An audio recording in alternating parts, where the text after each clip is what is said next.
बंदी छोड़ सतगुरु रामपाल जी महाराज जी की जय हो।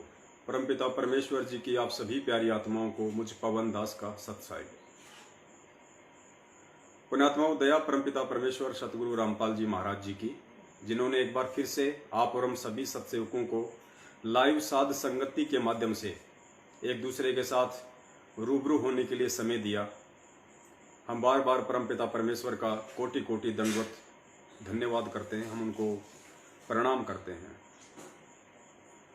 और पुण्यात्माओं, जैसा कि आप सभी को पता है, आज का हमारा जो विषय है वो बहुत ही महत्वपूर्ण है। परमपिता परमेश्वर सतगुरु रामपाल जी महाराज जी की विशेष दया से आज का हमारा लाइव साध संगति का सब्जेक्ट ज्योति हवन के ऊपर है। बहुत ही महत्वपूर्ण विषय है। किसी कारण से यदि लाइव डिस्कनेक्ट हो जाए तो वापस जुड़ने का प्रयास करना, दास वापस जुड़ेगा। और लाइव प्रोग्राम को आगे देखने से पहले आप जी से हर बार की तरह हाथ जोड़ के प्रार्थना है, ज़्यादा से ज़्यादा हमारे भाई बहनों तक ये संदेशा जाए जो परम पूज्य सतगुरु रामपाल जी महाराज जी आज हम सत्सेवकों के माध्यम से भिजवाना चाहते हैं। इसके लिए आप जी सबसे पहले इस लाइव वीडियो का लिंक हर जगह शेयर कर दीजिए। जितने भी आपके फेसबुक के ग्रुप हैं, व्हाट्सएप के ग्रुप हैं, जहाँ जहाँ आप जी की पहुँच है सोशल मीडिया पे, आप जी सभी को शेयर कर दीजिए। और उसके बाद में आज के विषय को आपने बहुत ही ध्यानपूर्वक सुनना है, निष्पक्ष होकर आप जी ने आज के विषय को सुनना है, क्योंकि आज का विषय बहुत ही महत्वपूर्ण है। ज्योति हवन के ऊपर, उस ज्योति हवन के ऊपर जिस ज्योति हवन की राशि सन 2014 बरवाला कांड तक मात्र 500 रुपये हुआ करती थी, क्योंकि ज्योति हवन के अंदर 1 किलो घी सवा किया जाता है। 1 किलो घी की ज्योति भगत के नाम पे जलाई जाती है। इसलिए परमपिता परमेश्वर सतगुरु रामपाल जी महाराज जी ने मात्र 500 रुपये ही ज्योति हवन की राशि निर्धारित की हुई थी सन 2014 तक सतलोक आश्रम बरवाला में, क्योंकि लगभग 400 से 450 के आसपास उस समय देसी घी आया करता था, जो हम डेयरी वगैरह से खरीदते हैं 1 किलो। और जो 30-40 से 50 रुपये ऊपर के जो बचते थे वो ज्योति से संबंधित ही सेवाओं में लगा दिए जाते थे। इसलिए मात्र 500 रुपये ही ज्योति की राशि निर्धारित की हुई थी। आज सन 2014 बरवाला कांड को लगभग 7 वर्ष होने को है, 2021 चल रहा है। आज भी घी का भाव, देसी घी का भाव जो डेयरी पे मिलता है 500 रुपये से ऊपर नहीं है, लगभग 450 के आसपास ही 1 किलो देसी घी आता है।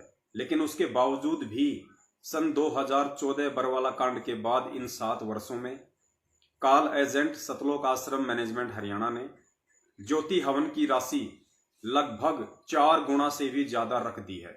यानी वर्तमान में जो ज्योति 500 रुपये की खुद वो परमपिता परमेश्वर सतलोक आश्रम बरवाला में एक भगत की जलाया करते थे, आज उसी ज्योति को 2100 रुपये की कर दिया गया है। 2100 रुपये, जबकि घी का भाव वही की वही है, फिर भी 2100 रुपये कर दिया गया है, केवल अपनी सांसारिक इच्छाओं की पूर्ति के लिए, अपनी मौज मस्ती के लिए, अपनी अय्यासियों के लिए, क्योंकि आदत इनको सतलोक आश्रम बरवाला से ही पड़ी हुई थी। परमपिता परमेश्वर के चरणों के नीचे भी ये लोग अपनी गंदी हरकतों से बाज नहीं आ रहे थे।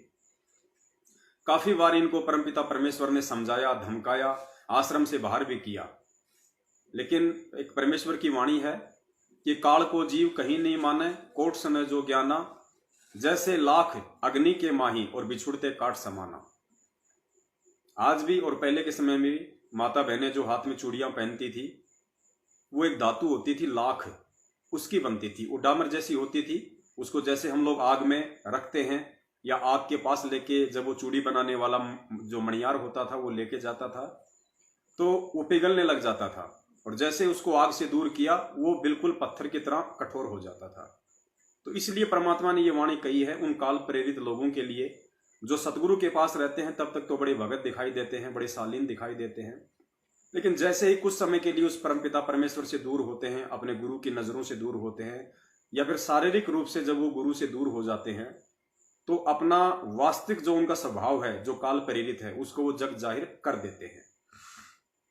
इसलिए परमेश्वर कहते हैं कि काल का जीव कहीं नहीं माने, कोट सुने जो ज्ञाना, यानी जो काल प्रेरित आत्मा होगी, जो काल का भेजा हुआ एजेंट होगा, वो सतगुरु के ज्ञान को कहीं नहीं मानेगा, उस पर बिल्कुल भी असर नहीं होगा उस ज्ञान का, चाहे वो कितने ही वर्ष तक गुरु की जो है मतलब शरण में रहे या वो सतगुरु का ज्ञान सुनता रहे। काल का जीव कहीं नहीं माने, कोट सुने जो ज्ञाना, और जैसे लाख अग्नि के माही और बिछुड़ते काट समाना, बिल्कुल टाइट हो जाता है अग्नि से दूर होते ही। तो ये अपनी जो गंदी हरकतें हैं सतलोक आश्रम मैनेजमेंट हरियाणा वालों की, जिनमें परमपिता परमेश्वर सतगुरु रामपाल जी महाराज जी का पूरा परिवार भी शामिल है, उनके बेटे बेटियां भाई बंधु रिश्तेदार सब लोग शामिल हैं, और जितने भी स्टेट कोऑर्डिनेटर हैं वो भी उस समय इन्हीं का अनुसरण अधिक किया करते थे, ना कि परमपिता परमेश्वर सतगुरु रामपाल जी महाराज जी और उनके सत ज्ञान का।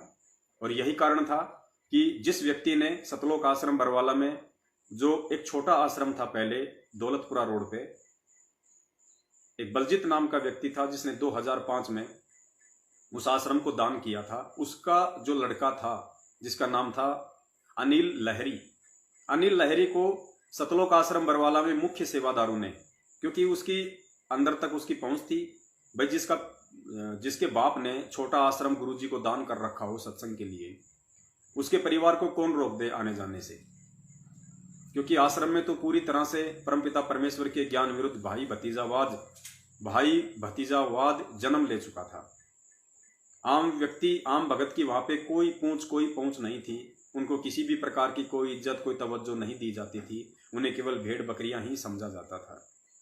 तो जो बलजीत लहरी का लड़का था अनिल लहरी, वो बचपन से ही परमपिता परमेश्वर की, अब जैसे माता पिता अगर भक्ति करेंगे तो बच्चा भी लग ही जाता है, लेकिन ये नहीं कहा जा सकता कि उस बच्चे को भी उतना ही ज्ञान होगा या फिर वैसा ही ज्ञान हो जाएगा जैसा ज्ञान वो परमपिता परमेश्वर उसको देना चाहता है।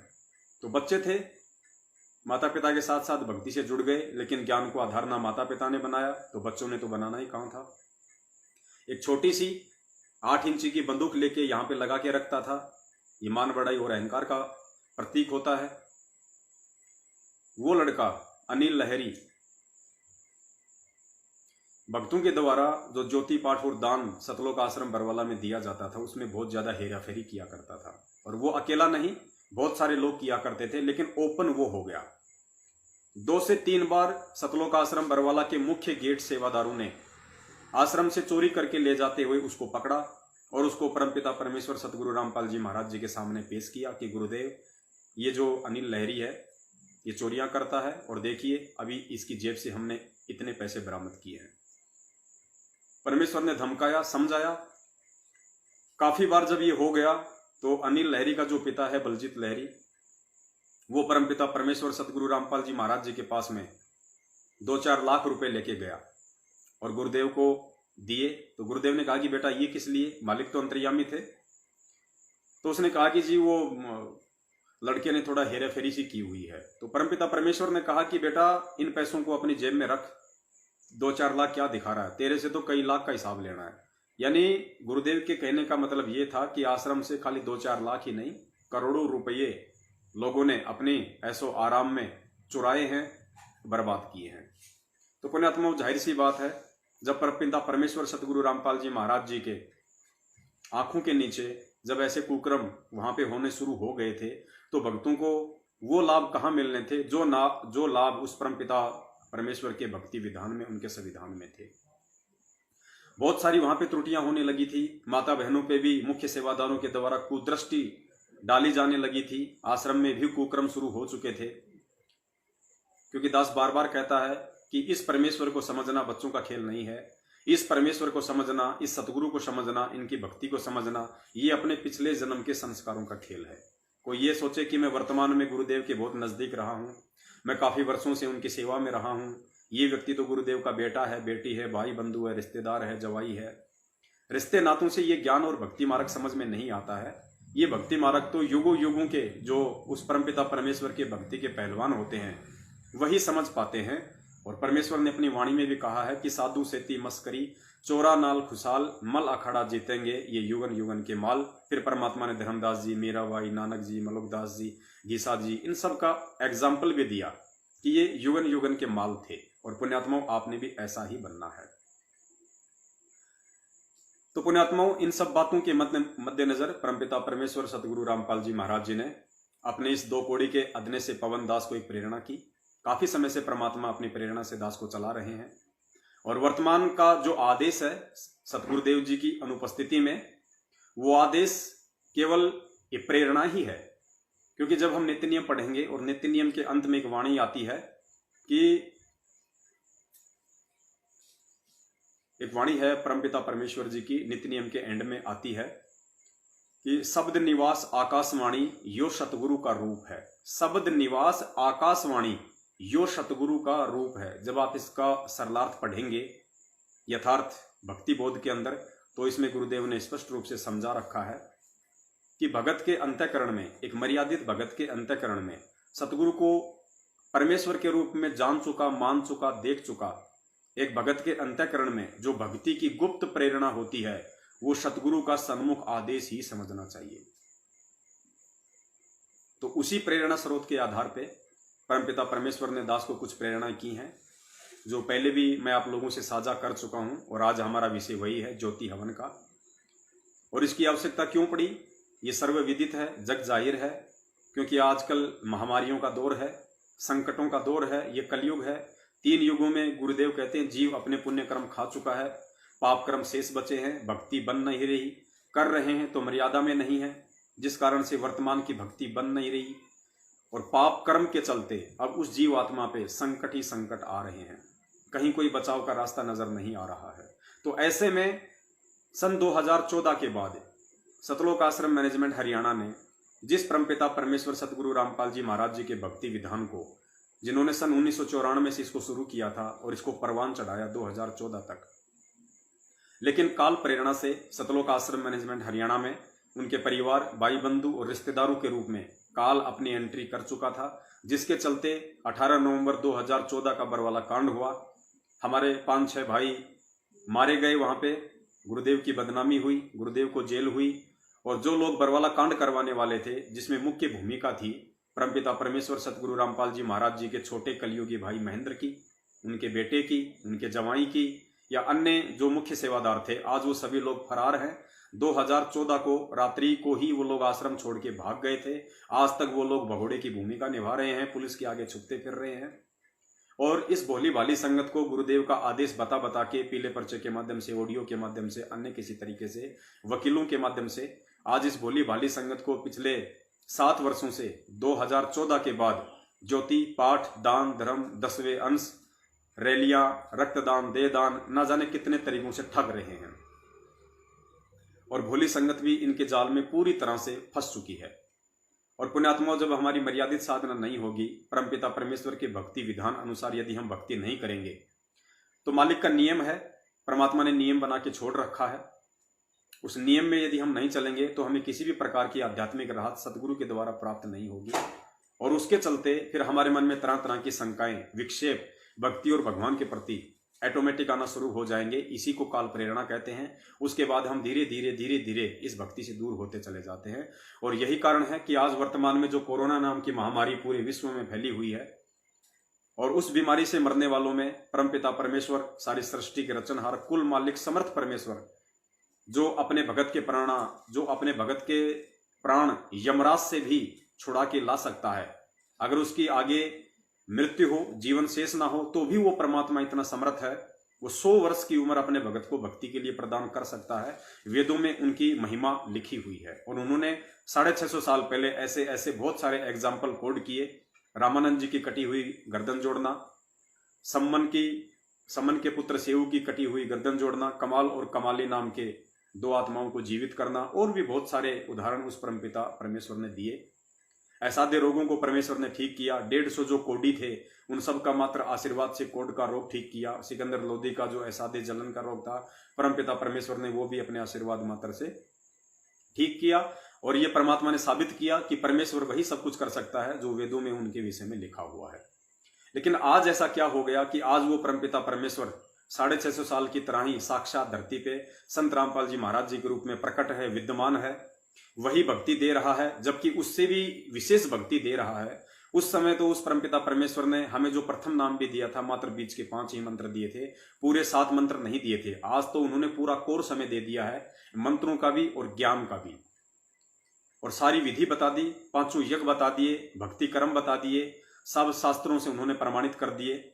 उसके बावजूद भी ऐसा क्या हो गया कि आज उसी परमपिता परमेश्वर सतगुरु रामपाल जी महाराज जी के भक्तों की, जिनको सार नाम तक जिनको प्राप्त है, आज कोरोना काल में वो भी भक्तिहीन प्राणियों की तरह, जगत वालों की तरह महामारियों से मर रहे हैं, बीमारी से मर रहे हैं, अस्पतालों में जाके तड़प तड़प के दम तोड़ रहे हैं, एक्सीडेंट होके मर रहे हैं, फांसी खा के मर रहे हैं, ट्रेन के आगे कूद के मर रहे हैं, जहर खा के मर रहे हैं सारनामी लोग। ऐसा सब कुछ क्यों? भगत समाज तो ज्योतियां भी करवा रहा है, भगत समाज तो पाठ प्रकाश के पैसे भी जमा करवा रहा है। इन लोगों के द्वारा फर्जी आश्रमों में, जो इन्होंने परमपिता परमेश्वर सतगुरु रामपाल जी महाराज जी की आड़ में दिल्ली के मुंडका में, रोहतक के सिंहपुरा में, जिंद, भिवानी, बैतूल, बहुत सारी जगहों में इन्होंने आश्रम भी खोल रखे हैं। वहां पे इन लोगों ने पाठ प्रकाश भी शुरू कर रखे हैं। तो भगत समाज पाठ प्रकाश के पैसे जमा करवा रहा है, ये कुपात्र लोग पाठ प्रकाश भी शुरू कर चुके हैं। भगत समाज ज्योति हवन के पैसे इनको 2100 रुपए के रूप में दान कर रहा है, इनके नाम की ज्योतियां भी जलाई जा रही हैं। 10वें अंश का पैसा भी भगत समाज इनको पात्रों को दे रहा है, दान का पैसा भी इनको दे रहा है। जैसा ये लोग एक उंगली पे ज्ञान विरुद्ध नाच भगत आत्माओं को नचा रहे हैं, वो बेचारे नाच भी रहे हैं। उसके बावजूद भी उन सभी आत्माओं को परमपिता परमेश्वर सतगुरु रामपाल जी महाराज जी की तरफ से किसी भी प्रकार का आध्यात्मिक लाभ क्यों नहीं मिल रहा है? क्यों बीमारियों से उनकी मौत हो रही है? जबकि सतगुरु रामपाल जी महाराज जी ने तो स्पष्ट चैलेंज देके कहा हुआ है कि जो मेरी भक्ति करेगा, जो कबीर परमेश्वर की भक्ति करेगा, उस आत्मा की बीमारी से मौत नहीं हो सकती। स्पष्ट तौर पे गुरुदेव ने हजरत मोहम्मद जी, जो कि मुस्लिम धर्म के अंतिम पैगंबर माने जाते हैं, उनका उदाहरण देकर बताया कि 63 साल की उम्र में हजरत मोहम्मद साहब का किस प्रकार से एक बीमारी के चलते तड़प तड़प के उनकी मौत हुई। फिर गुरुजी ने बताया कि इनके पास में सत भक्ति नहीं थी, ये अल्लाहु अकबर की भक्ति नहीं कर रहे थे, ये शैतान की इबादत कर रहे थे। क्योंकि जो व्यक्ति अल्लाहु अकबर की भक्ति करेगा, इबादत करेगा, उस व्यक्ति की इस तरह से बीमारी से मौत नहीं हो सकती जो एक भक्तिहीन और जगत वाले व्यक्ति की होती है। तो ये बातें आज संत रामपाल जी महाराज जी के भक्तों के ऊपर लागू क्यों हो रही हैं? उनके भगत क्यों अकाल मौत मर रहे हैं, क्यों बीमारी से दम तोड़ रहे हैं? जबकि उनका तो विधान है, रोज सन 1994 से वो पढ़ा रहे हैं हमें असुर निकंदन रमेणी के अंत में रक्षा मंत्र के माध्यम से कि सतगुरु शरण शरणाई, शरण गए कुछ भय नहीं व्यापे, रोग शोग छल छिद्र न व्यापे, सन्मुख ना ठहराई, जहर अग्नि तन निकट न आवे, दूरी जात रंगाई। परमेश्वर कहते हैं रोग शोग छल छिद्र न व्यापे, यानी जो भगत होगा, जो मर्यादा में रह के भक्ति कर रहा होगा, सतगुरु के आदेशों पे चल रहा होगा, उसके पास में रोग शोग छल छिद्र न व्यापे। रोग यानी रोग, बीमारी, महामारी, छद्र, तुमसे कोई धोखाबाजी करे, तुम पे कोई असर नहीं होगा, तुम्हारे को कोई हानि नहीं होगी, तुम्हारा कोई अहित, कोई बुरा नहीं होगा। रोग शोग छल छिद्र न व्यापे, सन्मुख ना ठहराई, जहर अग्नि तन निकट नहीं आवे, दूरी जात रंगाई। जहर और अग्नि परमपिता परमेश्वर सतगुरु रामपाल जी महाराज जी के सत भगत के पास निकट भी नहीं आ सकती है, हानि पहुंचाना तो बहुत दूर की बात है। इन सब के बावजूद, और ये वास्तविक भक्ति उन्होंने हमें दे दी, इस भक्ति के अलावा पूरे विश्व में, पूरी सृष्टि में अन्य कोई भक्ति नहीं है। जो भक्ति ब्रह्मा विष्णु महेश और दुर्गा जी को भी उपलब्ध नहीं है, वो भक्ति आज परमेश्वर ने आप और हमें दे दी है। उसके बावजूद भी ऐसा क्या हो रहा है, क्यों हो रहा है कि भगत लोग अकाल मौत मर रहे हैं? उनके घरों में संकट हैं, उनके घरों में रोग हैं, उनके घरों में लड़ाई झगड़े हैं, मार काट है, परेशानियां हैं, शांति नहीं है। पुण्यात्माओं, उसका केवल एक ही रीजन है, और उसी रीजन के ऊपर आज उस परमपिता परमेश्वर की प्रेरणा से आप और हम लाइव आए हैं। तो बहुत ही निष्पक्षता से, बहुत ही धैर्यपूर्वक आपने ये वीडियो सुनना है। आप एक भगत हैं, और भगत का प्रथम लक्षण परमात्मा ने बताया कि पक्षा पक्षी के कारण सब जग रहा भुलान। पक्षा पक्षी, पक्ष और विपक्ष के चलते पूरा जग एक दूसरे में उलझा हुआ है। या तो कोई किसी का पक्ष लेता है अपने स्वार्थ के लिए, या किसी के विपक्ष में खड़ा हो जाता है अपने स्वार्थ के लिए। लेकिन ये जो कबीर मार्ग है, ये पक्ष और विपक्ष से दूर है।